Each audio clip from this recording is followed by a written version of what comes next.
اگر اللہ کی مدد چاہتے ہو تو اس کی مخلوق کی مدد کیا کرو۔ دوسروں کو سکون دینے والا کبھی بے سکون نہیں رہتا۔ جانتے ہو انسان کسے کہتے ہیں؟ جس کے دل میں انسانیت، آنکھ میں احترام، الفاظ میں نرمی، اخلاق میں رحم دلی اور مقاصد میں اعلیٰ ظرفی ہو۔ انسان مایوس اور پریشان اس وقت ہوتا ہے جب وہ اپنے رب کو راضی کرنے کی بجائے لوگوں کو راضی کرنے میں لگ جاتا ہے۔ جو لوگ کہتے ہیں کہ سچا انسان زبان کا کڑوا ہوتا ہے، ان کو بتاؤ کہ محمد صلی اللہ علیہ وآلہ وسلم سے زیادہ سچا اور میٹھا اخلاق والا کوئی نہ تھا۔ اچھے وقت سے زیادہ دوست عزیز رکھو، کیونکہ ایک اچھا دوست برے وقت کو بھی اچھا بنا دیتا ہے۔ خود کا مقابلہ کسی سے نہ کرو، تم جیسے ہو بہترین ہو۔ عورت اگر اتنی بے عقل ہوتی تو پہلی درسگاہ ماں کی گود نہ ہوتی۔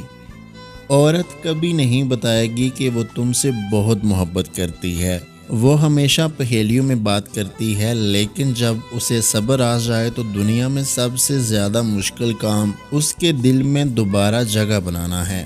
مرد کے لیے اس سے بڑی محرومی اور اذیت کیا ہوگی کہ وہ ایک محبت کرنے والی لڑکی کو دنیا کی رنگینی میں کہیں کھو دے۔ اگر ہم دل پر پتھر نہ رکھیں تو لوگ پاؤں رکھ جاتے ہیں، اور اتنی بے دردی سے کہ نہ انہیں خدا یاد رہتا ہے اور نہ اپنا انسان ہونا۔ ایک طرف نفرت ہے جو چند لمحوں میں محسوس کر لی جاتی ہے، اور ایک طرف محبت ہے جس کا یقین دلاتے دلاتے ساری عمر گزر جاتی ہے۔ صرف ہاتھ ہی نہیں، لفظ بھی سہارا بنتے ہیں۔ جہاں ہاتھ نہ پکڑ سکیں وہاں لفظوں سے تھام لیں۔ پریشانی میں مذاق اور خوشی میں طعنہ مت دیا کرو، کیونکہ اس سے رشتوں میں موجود محبت ختم ہو جاتی ہے۔ زندگی میں دو لوگوں سے دور رہنا، ایک مصروف اور دوسرا مغرور، کیونکہ مصروف اپنی مرضی سے بات کرے گا اور مغرور اپنے مطلب سے یاد کرے گا۔ ہر تباہی کے لیے کسی کی بددعا کی ضرورت نہیں ہوتی، کسی کا صبر بھی آپ کو تباہ و برباد کر سکتا ہے۔ بہترین زندگی جینے کے لیے اس حقیقت کو تسلیم کرنا پڑتا ہے کہ سب کو سب کچھ نہیں مل سکتا۔ تو کہیں وقت کی باتوں میں نہ آ جانا، یہ کبھی ہم سے بھی کہتا تھا میں تیرا ہوں۔